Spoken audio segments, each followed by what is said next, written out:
Here's what I would do if I were to start online arbitrage all over again from the very beginning. I would focus on getting ungated on high quality, high profit brands.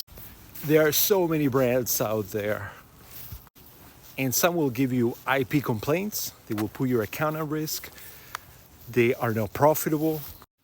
And if you're just getting started, you want to go after the low hanging fruit.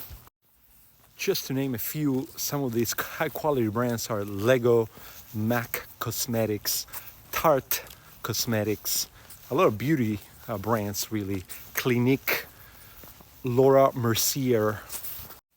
I can go on and on.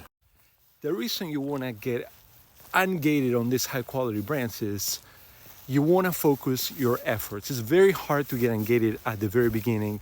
You're going to have to buy some product, probably at a loss. You're going to have to submit documentation.